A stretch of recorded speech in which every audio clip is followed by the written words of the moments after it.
Hi friends, welcome to Murthy maths and English channel. Friends, మనం ఈరోజు English గ్రామర్లో భాగంగా ఇంపార్టెంట్ ఇంగ్లీష్ గ్రామర్ రూల్స్లో రూల్ నెంబర్ 7 గురించి డిస్కస్ చెబుతున్నాం. ఆల్రెడీ రూల్ నెంబర్ 6 వరకు నేను గతంలోని వీడియోలో అప్లోడ్ చేయడం జరిగింది. ఆ వీడియో ఎవరైనా చూడకపోయినట్లయితే ఆ వీడియోస్ యొక్క లింక్ నేను కింద డిస్క్రిప్షన్లో పెడతాను, తప్పనిసరిగా వాచ్ చేయండి. అలాగే ఈ ఇంపార్టెంట్ గ్రామర్ రూల్స్ అనేవి అన్ని కాంపిటేటివ్ ఎగ్జామ్స్ వరకు చాలా చాలా important. DSC, TET, SSC, railway exams, bank exams అన్నింటికీ ఉపయోగపడే ఇంపార్టెంట్ గ్రామర్ రూల్స్ అనమాట ఇవి. ఓకేనా? వీడియో చివరి వరకు స్కిప్ చేయకుండా వాచ్ చేయండి. చూసిన ప్రతి ఒక్కరు కూడా లైక్ చేయండి, మీ ఫ్రెండ్స్కి షేర్ చేయండి. ఫ్రెండ్స్, మనం ఈరోజు ఈ రూల్ నెంబర్ 7లో మనము ఇంపార్టెంట్ రూల్ గురించి డిస్కస్ చేయబోతున్నాం. గ్రామర్ రూలు ఏంటంటే కొన్ని వెబ్స్ని కంటిన్యూస్ టెన్స్లో రాయకూడదు. Present continuous, present perfect continuous, past continuous, ఈ మూడింటి మీద ఎక్కువగా ప్రజెంట్ కంటిన్యూస్లో, ప్రజెంట్ పర్ఫెక్ట్ కంటిన్యూస్లో వీటి మీద బిట్స్ రావడం జరుగుతుంది. ఆ వెర్బ్స్ని కంటిన్యూస్ టెన్స్లో రాయకూడదు. ఆ విధంగా ఇస్తే ఎలా రాయాలి ఆన్సర్, మనం ఎలా ఆన్సర్ చేయాలనేది మనం వీడియోలో డిస్కస్ చేయబోతున్నాం. ముందుగా ఈ కంటిన్యూస్ టెన్స్లో రాయకూడని వెర్బులు ఏంటో చూద్దాం. ఏంటంటే పొజిషన్ సంబంధించి కలిగి ఉన్నాయి అనే మీనింగ్లో వచ్చేటంటే own, belong, include, have, possess, owe, contain, compromise, consist, వీటిని కంటిన్యూస్ టెన్స్లో రాయకూడదు. పెర్సెప్షన్స్ సంబంధించి జ్ఞానేంద్రియాల ద్వారా జ్ఞానేంద్రియాలకు సంబంధించినటువంటి వెర్బ్స్ అనమాట. See, smell, taste, hear, feel, appear, seem, resemble, notice, understand, remember, ఇవన్నీ కూడా కంటిన్యూస్ టెన్స్లో వాడకూడదు. అలాగే రిమెంబర్ తర్వాత ఇంకోటి వస్తుందంటే ఫర్గెట్ కూడా, ఫర్గెట్. ఓకేనా? నెక్స్ట్ ఫీలింగ్ సంబంధించిన వెర్బ్స్ని కూడా మనము కొన్నింటిని మనము కంటిన్యూస్ టెన్స్లో వాడకూడదు. అవి ఏంటంటే love, know, think, hate, want, need, desire, wish, like, believe, వీటిని కూడా మనము కంటిన్యూస్ టెన్స్లో రాయకూడదు. అలాగే ఇక్కడ పెర్సెప్షన్లో లుక్ కూడా వస్తుంది. లుక్ కూడా మనం కంటిన్యూస్ టెన్స్లో రాయకూడదు. ఓకేనా? అయితే కంటిన్యూస్ టెన్స్లో రాయకూడదంటే ఎలా రాయాలి? సపోజ్ ప్రజెంట్ కంటిన్యూస్లో వీటిని ఇచ్చినట్లయితే అప్పుడు మనము ఏం రాయాలి? ప్రజెంట్ కంటిన్యూస్ టెన్స్లో చివరినేముంది? కంటిన్యూస్ రిమూవ్ చేసి రాయకూడదు కాబట్టి. సో ప్రజెంట్ కంటిన్యూస్లో కంటిన్యూస్ తీసిస్తే ముందు ఏంటి మిగిలింది? ప్రజెంట్. మీకు గుర్తుంచడం చెప్తాను. ప్రజెంట్ అంటే సింపుల్ ప్రజెంట్ అని అర్థం. ప్రజెంట్ అంటే సింపుల్ ప్రజెంట్ అంటే ప్రజెంట్ కంటిన్యూస్లో ఇచ్చిన దాన్ని సింపుల్ ప్రజెంట్లోకి మార్చాలి అని అర్థం. ఓకేనా? సింపుల్గా మీకు గుర్తుండాలంటే ఇచ్చింది ఈ వెర్బులు ఏవైనా ప్రజెంట్ కంటిన్యూస్లో ఇచ్చినట్లయితే కంటిన్యూస్ని రిమూవ్ చేసేయండి. దాని ముందే ఉంది ఇంకా ప్రజెంట్ అంటే సింపుల్ ప్రజెంట్లో మార్చాలి. సింపుల్ ప్రజెంట్ అంటే వస్తుందండి వెర్బ్ 1 కానీ వెర్బ్ 1కి ఎస్ఆర్ఈఎస్ కానీ వస్తాయి. ఓకేనా? నెక్స్ట్ ఒకవేళ ఈ వెర్బుల్ని పాస్ట్ కంటిన్యూస్లో ఇచ్చినట్లయితే కంటిన్యూస్ని రిమూవ్ చేసేయండి. కంటిన్యూస్ ముందు ఏం మిగిలింది? పాస్ట్ అంటే సింపుల్ పాస్ట్లోకి మార్చాలి. సింపుల్గా గుర్తుపెట్టుకోండి. ప్రజెంట్ కంటిన్యూస్లో ఇచ్చినట్లయితే కంటిన్యూస్ తీసేయండి, సింపుల్ ప్రజెంట్లో మార్చాలి. పాస్ట్ కంటిన్యూస్లో ఇచ్చినట్లయితే కంటిన్యూస్ని రిమూవ్ చేసేయండి, దాని ముందు పాస్ట్ ఉంది కదా అంటే సింపుల్ పాస్ట్లోకి మార్చాలి. ఓకేనా? ఒకవేళ మనకి ప్రజెంట్ పర్ఫెక్ట్ కంటిన్యూస్లో ఇచ్చినటువంటి వెర్బల్ని ఏదేమైనా కంటిన్యూస్ ఉండకూడదు అంటే కంటిన్యూస్ రిమూవ్ చేసేయాలి. మరి ప్రజెంట్ పర్ఫెక్ట్ కంటిన్యూస్లో కంటిన్యూస్ తీసి ఏం మిగిలింది? ముందు ప్రజెంట్ పర్ఫెక్ట్ మిగిలింది అంటే ప్రజెంట్ పర్ఫెక్ట్లో రాసేయాలి అర్థం. ప్రజెంట్ పర్ఫెక్ట్లోకి రాయాలి. ప్రజెంట్ పర్ఫెక్ట్ అంటే ఏడొస్తుందండి? Have by, has plus V3. Have by, has plus V3లోకి మార్చాలి దాని స్ట్రక్చర్. మరి సింపుల్ పాస్ట్ ఏమొస్తుంది చెప్పాం? V2. వెర్బ్ 2 అనేది సింపుల్ పాస్ట్. సింపుల్ ప్రజెంట్ అనేది వెర్బ్ 1 కానీ వెర్బ్ 1కి ఎస్ఆర్ఈఎస్ కానీ, సింపుల్ పాస్ట్ అనేది వెర్బ్ 2 రాయాలి. ప్రజెంట్ పర్ఫెక్ట్ అనేది have by, has plus V3. Have ఎప్పుడు ఉపయోగిస్తాము? ముందున్న సబ్జెక్ట్ ఐ కానీ, వీ కానీ, యూ కానీ, దే కానీ, అంటే ఐ తప్ప మిగతావన్నీ ప్లూరల్ అయితే హ్యావ్ వాడాలి. Third person singulars he, she, ఇట్లు అయితే వాటికి హ్యాజ్ వాడాలని గతంలోనే మనము చెప్పుకున్నాం. సో సింపుల్గా ప్రజెంట్ కంటిన్యూస్లో ఇస్తే సింపుల్ ప్రజెంట్లో రాయాలి. పాస్ట్ కంటిన్యూస్లో ఇస్తే కంటిన్యూస్ తీసేయండి, సింపుల్ పాస్ట్లో రాయాలి. ప్రజెంట్ పర్ఫెక్ట్ కంటిన్యూస్లో ఇస్తే కంటిన్యూస్ రిమూవ్ చేయండి, ప్రజెంట్ పర్ఫెక్ట్లో రాయాలి. ఓకేనా? సో ఇక్కడ ఎగ్జాంపుల్స్ చూద్దాం. She is knowing him very well. ఇక్కడ యాక్చువల్గా నోని మనము కంటిన్యూస్ టెన్స్లో రాయకూడదు. KNOW నోని కంటిన్యూస్ టెన్స్లో రాయకూడదు. అయితే ఇక్కడ రాయకూడదంటే ఇది ఏ టెన్స్లో ఉంది? ప్రజెంట్ కంటిన్యూస్ టెన్స్లో ఉంది. Am is are plus verb వన్కి ఐఎన్జీ అంటే ప్రజెంట్ కంటిన్యూస్లో ఉంది. దాన్ని ఎందులో మార్చాలి? సింపుల్ ప్రజెంట్లో మార్చాలి. సింపుల్ ప్రజెంట్ అంటే చెప్పాము వెర్బ్ వన్ కానీ వెర్బ్ వన్కి ఎస్ఆర్ఈఎస్ కానీ. మరి మెయిన్ వెర్బ్ నోయే కదా, దీనికి వెర్బ్ వన్ రాయాలా వెర్బ్ వన్కి ఎస్ఆర్ఈఎస్ రాయాలంటే ముందున్న సబ్జెక్టు హీ సీ ఇట్లు అయినట్లయితే హీ కానీ సీ కానీ ఇట్ కానీ name gent name mail name లేదా వస్తువు పేరు ఏదైనా సింగులర్ అయితే థర్డ్ పర్సన్ సింగులర్ అయితే దీనికి ఇక్కడ ఏం వాడతాము? వెర్బ్ వన్కి ఎస్ఆర్ఈఎస్ వాడతాం అంటే నోస్ అని వస్తుంది. She knows him very well అనాలి తప్ప she is knowing him very well అని అనకూడదు. ప్రజెంట్ కంటిన్యూస్లో ఉంది కాబట్టి సింపుల్ ప్రజెంట్లో మార్చాము. సింపుల్ ప్రజెంట్ అనేసరికి రెండు వస్తాయి, వెర్బ్ వన్నా వెర్బ్ వన్కి ఎస్ఆర్ఈఎస్. మరి వెర్బ్ వన్కి ఎస్ఆర్ఈఎస్ ఎప్పుడు వాడతాము? ముందున్న సబ్జెక్ట్ హీ సీ ఇట్లు అయినట్లయితే వెర్బ్ వన్కి ఎస్ఆర్ఈఎస్ వాడతాం. ఓకేనా? నోస్ అని రాస్తాం. Next I dash her since 1990. మనం టెన్సెస్ నేర్చుకునేటప్పుడు సిన్స్ 1990 సిన్స్ 2000 ఉన్నట్లయితే మనం సాధారణంగా మనం ఆన్సర్ రెండు రకాలు రాయొచ్చు. ప్రజెంట్ పర్ఫెక్ట్లో రాయొచ్చు, ప్రజెంట్ పర్ఫెక్ట్ కంటిన్యూస్లో కూడా రాయొచ్చు. ఓకేనా? ప్రజెంట్ పర్ఫెక్ట్ ఆప్షన్స్ ఇచ్చేటప్పుడు మాత్రం ఏదో ఒకటే ఇస్తాడు. కానీ ఇక్కడ కంటిన్యూస్ టెన్స్ వాడిన వెర్బుల్లో రెండు ఇస్తాడు. ఎందుకంటే ఇక్కడ నో KNOW నోకి రాయమన్నాడు. సో సిన్స్ 1990 ఉంది కాబట్టి ప్రజెంట్ పర్ఫెక్ట్ కంటిన్యూస్లో అని రాసామంటే ప్రజెంట్ పర్ఫెక్ట్ కంటిన్యూస్ మనకి ఏంటి స్ట్రక్చరు? ప్రజెంట్ పర్ఫెక్ట్ కంటిన్యూస్కి హ్యావ్ బీన్ లేదా హ్యాస్ బీన్ ప్లస్ వెర్బ్ వన్కి ING, have been plus ing form, has been plus ing form. అయితే ఇలాగ సిన్స్ ఉంది కదా, ఇది ప్రజెంట్ పర్ఫెక్ట్ కంటిన్యూసే కదా, కాబట్టి నోకి హ్యావ్ బీన్ నోయింగ్ పెడితే తప్పు. ఎందుకు తప్పు? KNOW నో అనేది మనము కంటిన్యూస్ టెన్స్ రాయకూడదు. మరి ప్రజెంట్ పర్ఫెక్ట్ కంటిన్యూస్లో రాయకూడదు. ఎందులో రాయాలి? ప్రజెంట్ పర్ఫెక్ట్ కంటిన్యూస్లో కంటిన్యూస్ తీసేయండి, ప్రజెంట్ పర్ఫెక్ట్లో రాయాలి. సో ప్రజెంట్ పర్ఫెక్ట్ ఆన్సర్ ఎక్కడ ఉంది? ఇక్కడ హ్యావ్ నోన్ ఉంది. Have known. ఓకేనా? Have plus V3, has plus V3, have plus V3 అనేది ప్రజెంట్ పర్ఫెక్ట్. కాబట్టి ఇక్కడ సబ్జెక్ట్ అయ్యి కాబట్టి ఇక్కడ హ్యావ్ నోన్ అని రాశాడు. సో ఈ విధంగా ఆన్సర్ మనము ఐడెంటిఫై చేయాలి. ఓకేనా? ఇది V2 న్యూ V2 అవ్వదు, ఇది పాస్ట్ పర్ఫెక్ట్ అవ్వదు. ఎందుకంటే సిన్స్ 1990 అంటే అయితే ప్రజెంట్ పర్ఫెక్ట్ అవ్వాలి, ప్రజెంట్ పర్ఫెక్ట్ కంటిన్యూషన్ అవ్వాలి. కానీ ఇక్కడ కంటిన్యూస్ లేని కంటిన్యూస్లో రాయకుండా వెర్బ్ ఇచ్చారు కాబట్టి తప్పనిసరిగా ప్రజెంట్ పర్ఫెక్ట్ కంటిన్యూస్లో రాయకూడదు, ప్రజెంట్ పర్ఫెక్ట్లోనే రాయాలి. ఓకేనా? Next we dash have lunch now. ఇక్కడ మనము నౌ అనేసరికి ప్రజెంట్ కంటిన్యూస్ టెన్స్ అంతే కదా. నౌ అనేసరికి present continuous tense. Present continuous tense యొక్క స్ట్రక్చర్ ఏంటి? Am is are plus verb వన్కి ఐఎన్జీ. సో ఆ విధంగా తీసుకున్నట్లయితే ఇక్కడ ఏ వెర్బ్ ఇచ్చారు? ఇక్కడ హ్యావ్. ఇక్కడ సబ్జెక్ట్ ఏముంది? వి. కాబట్టి ఆర్ ప్లస్ వెర్బ్ వన్కి ఐఎన్జీ. నౌ ఉందంటే ప్రజెంట్ కంటిన్యూస్ కాబట్టి am is are plus verb one ING రాయాలి. ఇక్కడ సబ్జెక్ట్ వి కాబట్టి వీఆర్ హ్యావింగ్ రైట్ ఆన్సరే. కానీ చాలామంది ఈ లిస్ట్ చదివిన వాళ్ళకి ఏమనిపిస్తుంది అంటే హ్యావ్ని కంటిన్యూస్ టెన్స్లో రాయకూడదు కదా, మరి ఇక్కడ ఎందుకు రైట్ అన్నారు అని అంటారు.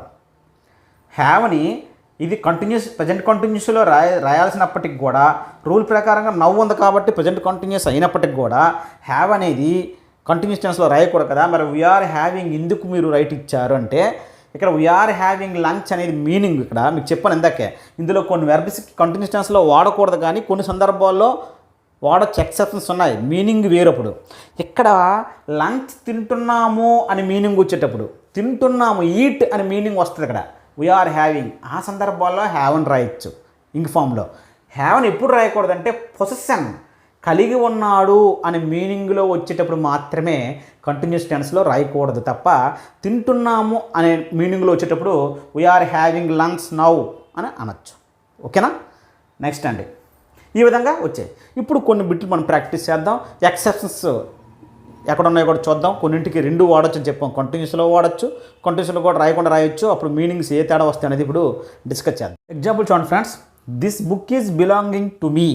This book is belonging to me ఉంది. సో బిలాంగ్ అనేది మనం ఇక్కడ మనము కంటిన్యూస్ టెన్స్లో రాయకూడదు, మనం వెర్బ్స్ లిస్ట్లో చెప్పుకున్నాం కాబట్టి. సో ఇది ప్రజెంట్ కంటిన్యూస్ టెన్స్లో ఉంది కాబట్టి ప్రజెంట్ కంటిన్యూస్లో ఉంటే దాన్ని ఏం చెప్పాము? సింపుల్ ప్రజెంట్లో రాయాలి. అంటే V1 కానీ V1కి SRES కానీ రాయాలి. మరి బిలాంగ్కి V1 రాయాలా V1కి SRES రాయాలంటే ముందున్న సబ్జెక్ట్ సింగులర్ కాబట్టి దిస్ బుక్ అనేది సింగులర్ కాబట్టి V1కి SRES రాయాలి. కాబట్టి బిలాంగ్స్ రాయాలి. అక్కడ ఏం రాయాలి? బిలాంగ్స్ అని రాయాలి. కాబట్టి ఈజ్ బిలాంగ్ అని తప్పు. This book belongs to me అనాలి తప్ప this book is belonging to me అనకూడదు. ఓకేనా? Next she is having a car. ఆమె కారును కలిగి ఉంది. హ్యావ్ అనేది 2 రకాల మీనింగ్ అని చెప్పాను. దీని ముందే చెప్పాను ఏంటంటే తింటున్నాము అని మీనింగ్ వచ్చేటప్పుడు she is having a lunch now అని అంటే లంచ్ తింటున్నారు అనేటప్పుడు మాత్రం కంటిన్యూస్ టెన్స్లో రాయొచ్చు. కానీ ఏదైనా ఒక వస్తువు కలిగి ఉన్నారు పొసెషన్ మీనింగ్లో వచ్చినట్లయితే హ్యావ్ అని కంటిన్యూస్ టెన్స్లో రాయకూడదు. మరి ఇక్కడ షీ ఈజ్ హ్యావింగ్ ఏ కార్ని కలిగి ఉంది కాబట్టి ఇలాంటప్పుడు కంటిన్యూస్ వాడకూడదు. ప్రజెంట్ కంటిన్యూస్లో ఇచ్చింది కాబట్టి సింపుల్ ప్రజెంట్లో రాయాలి. ప్రజెంట్ కంటిన్యూస్లో రాయకూడదు అంటే సింపుల్ ప్రజెంట్లో రాయాలి. ఎలా గుర్తుంచుకోవాలి చెప్పాను. ప్రజెంట్ కంటిన్యూస్లో చివరిన కంటిన్యూస్ని తీసి అంటే దాని ముందు ఏం మిగిలిపోయింది ప్రజెంట్ మిగిలింది. ప్రజెంట్ అంటే సింపుల్ ప్రజెంట్లోకి మార్చాలి. అంటే వెర్బ్ 1 కానీ వెర్బ్ 1కి ఎస్ఆర్ఈఎస్ కానీ మార్చాలి. ఈ మెయిన్ వెర్బ్ ఇదే హ్యావ్. మరి ఇక్కడ వెర్బ్ 1 రాయాలా, వెర్బ్ 1కి ఎస్ఆర్ఈఎస్ రాయాలా. హ్యావ్ వచ్చేటప్పుడు 2 గుర్తుంచుకోవాలి. హ్యావ్ హ్యాజ్ ఒకటే మీనింగు. కాకపోతే ముందున్న సబ్జెక్టులు హీ సీ ఇట్లు అయితే హ్యాజ్ రాయాలి, మిగతా వాటికి హ్యావ్ రాయాలి. మరి ఇక్కడ ఉన్నది సబ్జెక్ట్ ఏంటి సి కాబట్టి ఎవరు రాయాలి ఇక్కడ హ్యాజ్ రాయాలి. ఓకేనా. షీ హ్యాజ్ ఏ కార్ అనాలి. షీ హ్యాజ్ ఏ కార్ అనాలి తప్ప she is having a car అనకూడదు. ఓకేనా. యాక్చువల్గా హ్యావింగ్కి కంటిన్యూస్ వాడకూడదు, ఈజ్ హ్యావింగ్ అనకూడదు. ఇప్పుడు పొసెషన్ కార్ను కలిగి ఉన్నారు మీనింగ్లో అయితే కంటిన్యూస్లో ప్రజెంట్ కంటిన్యూస్లో రాయకపోతే ఎంత రాయాలి, సింపుల్ ప్రజెంట్లో రాయాలి. సింపుల్ ప్రజెంట్లో రాయాలంటే మెయిన్ వెర్బ్ హ్యావ్, ఇక్కడ బిలాంగ్ ఎలాగో ఇక్కడ హ్యావ్ మెయిన్ వెర్బ్. మరి V1 రాయాలా, V1కి ఎస్ఆర్ఈఎస్ రాయాలా. హ్యావ్ వచ్చేటప్పుడు మనం గుర్తుంచుకోవాల్సింది హ్యావ్ హ్యాజ్, ముందు సబ్జెక్ట్ హీ సీ ఇట్లయితే హ్యాజ్ రాయాలి. కాబట్టి షీ హ్యాజ్ ఏ కార్ రాయాలి. The pot is containing water. Is containing అంటే కంటైన్ను కూడా మనం కంటిన్యూస్ టెన్స్లో వాడకూడదు, ప్రజెంట్ కంటిన్యూస్లో రాయకూడదు. అంటే సింపుల్ ప్రజెంట్లోకి రాయాలి. సింపుల్ ప్రజెంట్లో రాయాలంటే V1 కానీ V1కి ఎస్ఆర్ఈఎస్ కానీ రాయాలి. మరి కంటైన్ దానికి కంటైన్ అని రాయాలా, కంటైన్స్ రాయాలా. V1 అయితే కంటైన్, V1కి ఎస్ఆర్ఈఎస్ అయితే కంటైన్స్. మరి ముందున్న సబ్జెక్ట్ ఏంటి పాట్ అనేది సింగులర్ కాబట్టి కంటైన్స్ అని రాయాలి. ద పాట్ కంటైన్స్ వాటర్ అనాలి తప్ప ఈజ్ కంటైనింగ్ అని అనకూడదు, కంటిన్యూస్ టెన్స్లో రాయకూడదు. Next the girl is looking beautiful అన్నాం. The girl is looking beautiful, అమ్మాయి అందంగా కనిపిస్తుంది.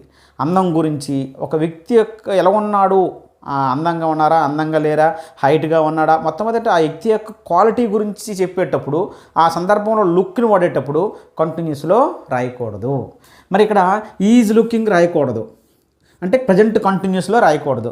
అంటే ప్రజెంట్ కంటిన్యూస్లో రాయకూడదు అంటే ఎంత రాయాలని చెప్పాను, సింపుల్ ప్రజెంట్లో రాయాలని చెప్పాను. కాబట్టి సింపుల్ ప్రజెంట్ అనేసరికి ఏమొస్తుంది, వెర్బ్ 1 వెర్బ్ 1కి ఎస్ఆర్ఈఎస్. అంటే లుక్స్ అని రాయాలంటే ముందున్నది ఏముంది గర్ల్ సింగులర్ కాబట్టి లుక్స్ అని రాయాలి. ఇక్కడ ద గర్ల్ లుక్స్ బ్యూటిఫుల్ అనాలి తప్ప the girl is looking beautiful అనేది తప్పు. నెక్స్ట్ అండి ఇక్కడ చూడండి ఈజ్ లుకింగ్ ఫర్ హెయిర్. ఇక్కడ మాత్రం నేను ఈజ్ లుకింగ్కి రైట్ అంటాను, ఎక్కడ ఈజ్ లుకింగ్ తప్పు అన్నాను, ఇక్కడ ఈజ్ లుకింగ్ రైట్ అన్నాను. ఎందుకు, ఇదే ఎక్సెప్షను. ఇక్కడ లుక్ అనేది ఆ అమ్మాయి యొక్క అందం గురించి చెప్తాను, అమ్మాయి అందంగా ఉంది అని. ఒక వ్యక్తి యొక్క క్వాలిటీ గురించి అందంగా ఉన్నాడా, అందంగా లేదా, పొడవుగా ఉన్నాడా, పొట్టు మంచోడా కాదు, ఆ విధంగా చెప్పేటప్పుడు లుక్ని కంటిన్యూస్ టెన్స్లో వాడకూడదు. కానీ దేని గురించైనా ఆ సందర్భం కాకుండా ఒకదాని గురించి వెతకడము, ఒకదాని గురించి తీక్షణంగా పరిశీలించడము అనే మీనింగ్ వచ్చేటప్పుడు, అంటే మీరు సింపుల్గా గుర్తుంచుకోవాల్సింది లుక్ పక్కన ప్రిపోజిషన్స్ ఇచ్చినట్లయితే looking for, looking at, looking into అని వచ్చినట్లయితే అప్పుడు కంటిన్యూస్ టెన్స్లో రాయొచ్చు. కాబట్టి ఈజ్ లుకింగ్ ఫర్ హెర్ అనేది రైట్, ఆమె కోసం వెతుకుతున్నాడు అని అర్థం.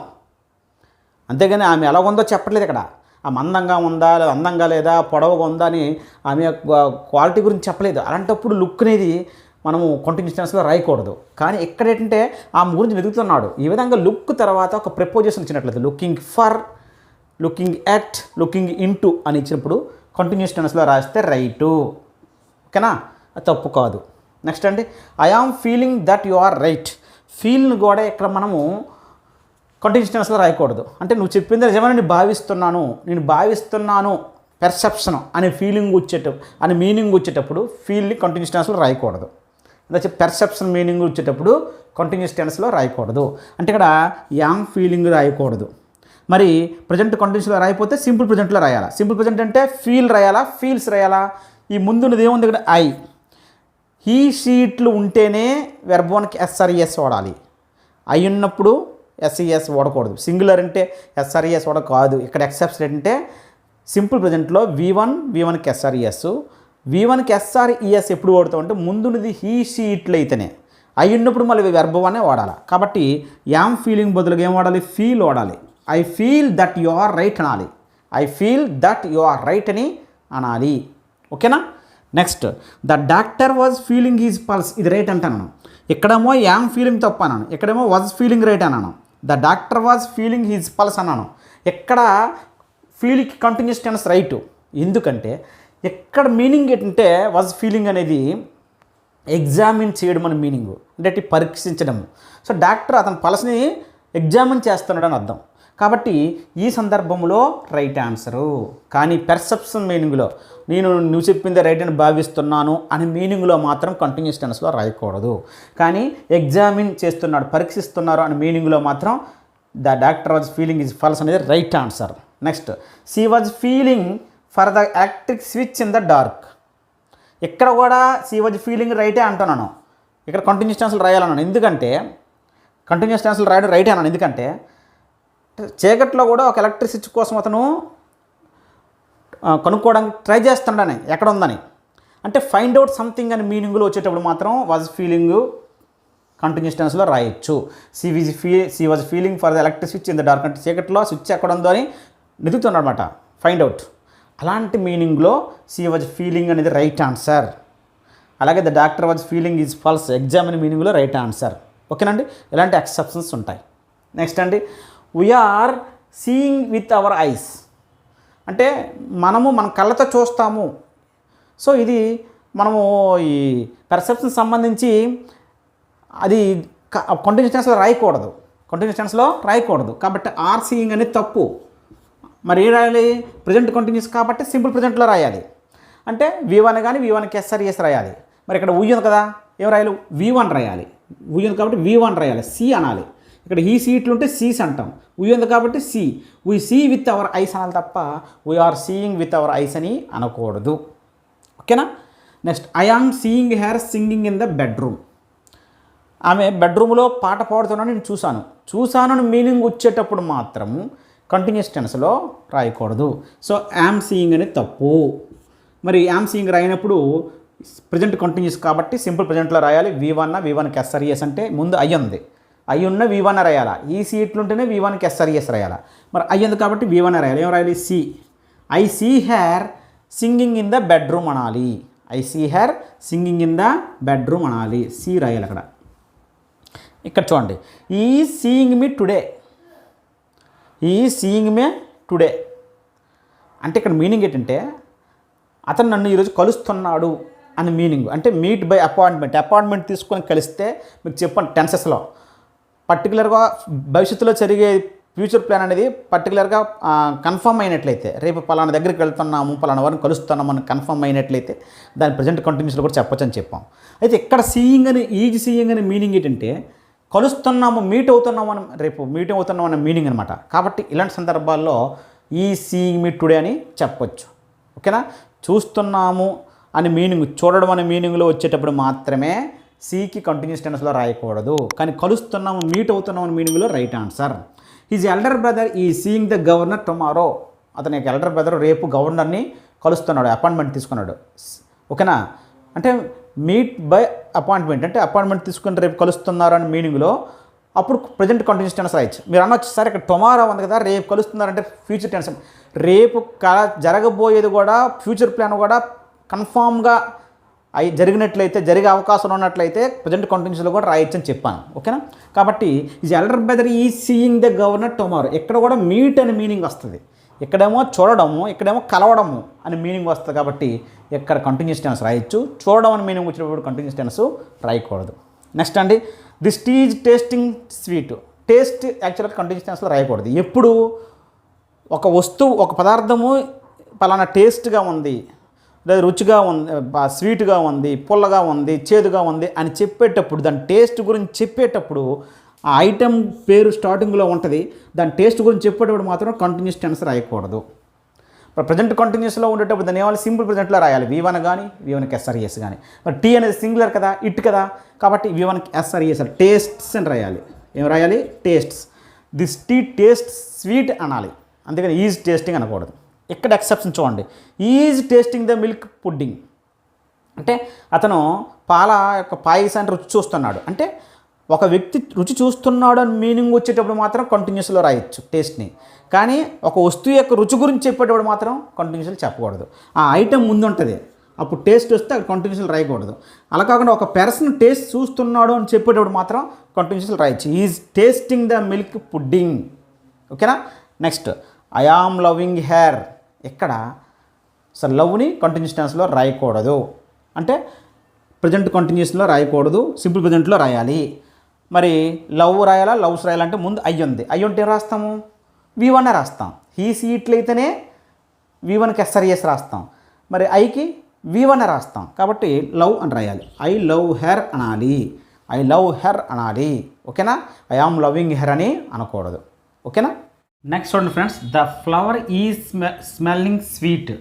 ఇక్కడ స్మెల్ను కూడా కంటిన్యూస్ టెన్స్లో వాడకూడదు. అయితే ఏ సందర్భంలో వాడకూడదు అంటే ఫ్లవర్ స్మెల్ గురించి చెప్పేటప్పుడు మాత్రమే కంటిన్యూస్ టెన్స్లో వాడకూడదు. అంటే ఆ పువ్వు చాలా స్వీట్, ఆ పువ్వు యొక్క వాసన చాలా బాగుంది అని చెప్పే సందర్భంలో కంటిన్యూస్ టెన్స్లో వాడకూడదు. అంటే the flower is smelling sweet ఈ సందర్భంలో కంటిన్యూస్ టెన్స్లో రాయకూడదు.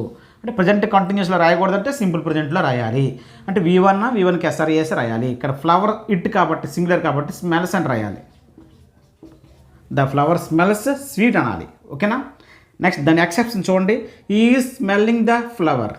ఈజ్ స్మెల్లింగ్ ద ఫ్లవర్ అంటే ఒక వ్యక్తి ఒక ఫ్లవర్ యొక్క స్మెల్ చూస్తున్నాడు అనే సందర్భంలో మాత్రం కంటిన్యూస్లో రాయడం అనేది కరెక్ట్. ఓకేనా. Is smelling the flower. Next అండి, I think he is right. Think కూడా మనకి ఇక్కడ కంటిన్యూస్ టెన్స్లో రాయకూడదని చెప్పాం. అయితే అతను చెప్పిందే కరెక్ట్ అని భావిస్తున్నాను అంటే ఒక విషయాన్ని అదే కరెక్ట్ అని భావిస్తున్నాను అని చెప్తున్నాడు కాబట్టి ఆ సందర్భంలో మనము ఏం చెప్పాలంటే కంటిన్యూస్ టెన్స్లో వాడకూడదు. కాబట్టి ఇక్కడ ఇచ్చిందే రైట్. ఓకేనా. ఒకవేళ ఇక్కడ యామ్ థింకింగ్ ఇస్తే తప్పు. ఎందుకంటే I am thinking he is right అంటే నేను అతను చెప్పిందే రైట్ అని, అతనే కరెక్ట్ అని భావిస్తున్నాను అనేటప్పుడు మాత్రం కంటిన్యూస్లో వాడకూడదు. అప్పుడు థింకింగ్ అది ఇక్కడ ప్రజెంట్ కంటిన్యూషన్ ఎలా రాయాలి? సింపుల్ ప్రజెంట్లో రాయాలి. సింపుల్ ప్రజెంట్లో అంటే V1 కానీ V1కి SRES రాయాలి. ఇక్కడ ఐ ఉంది కాబట్టి V1 రాయాలి. కాబట్టి I think he is right అనాలి తప్ప I am thinking he is right అని అనకూడదు. ఇక్కడ చూడండి, she is thinking to go to her village. ఇక్కడ ఇది correct. I am thinking about your problems ఇది కరెక్ట్. ఇక్కడేమో I am thinking he is right అనేది తప్పు.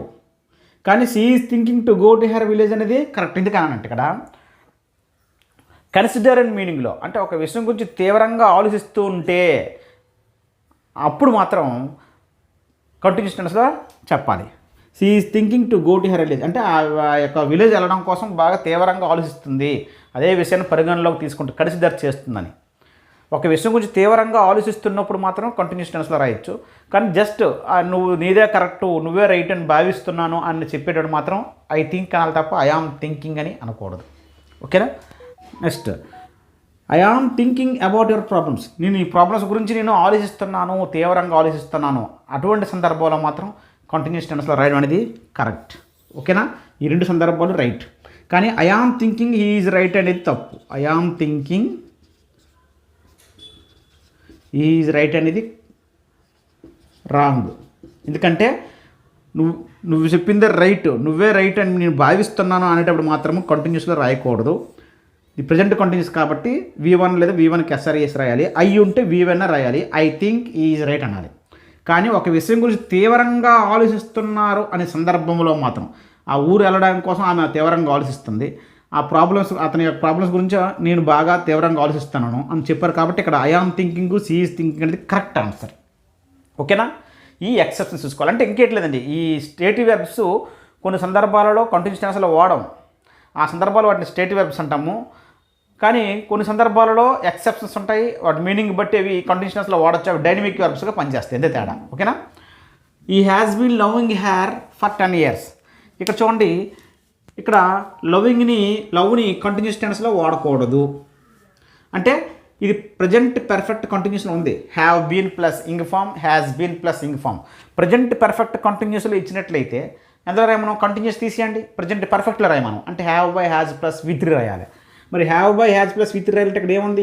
హీ సీట్లకి ఏం రాస్తాం? హ్యాజ్. లవ్కి మూడో రూపం ఏంటి loved. He has loved her for 10 years అనాలి. ఓకేనా, he has loved her for 10 years అనాలి. He has been loving her for 10 years అని అనకూడదు. He has loved her for 10 years అనే అనాలి. ఓకేనా.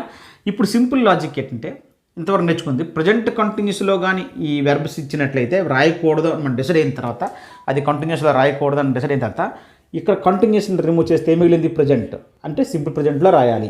V1 కానీ V1కి SRES కానీ. ప్రజెంట్ పర్ఫెక్ట్ కంటిన్యూస్లో ఉండి ఆ వెర్బ్ని ఆ కంటిన్యూస్లో రాయకూడదు అని భావించినప్పుడు అప్పుడు ఏం చేయాలంటే కంటిన్యూస్ని రిమూవ్ చేయండి. దీని ముందు ఏముంది ప్రజెంట్ పర్ఫెక్ట్ ఉంది కాబట్టి ప్రజెంట్ పర్ఫెక్ట్లో రాయాలి. Have by has plus V3. Past కంటిన్యూస్లో ఆ వెర్బులు ఇచ్చి అది కంటిన్యూస్లో రాయకూడదు అని మనం డిసైడ్ అయిన తర్వాత కంటిన్యూస్ని రిమూవ్ చేయాలి. కంటిన్యూస్ ముందు ఏముంది పాస్ట్, అంటే సింపుల్ పాస్ట్లో రాయాలి, వెర్బ్ 2లో రాయాలి. ఇదే దీనికి సంబంధించినటువంటి కంప్లీట్ ఇన్ఫర్మేషన్. ఓకేనా ఫ్రెండ్స్, థ్యాంక్ యూ.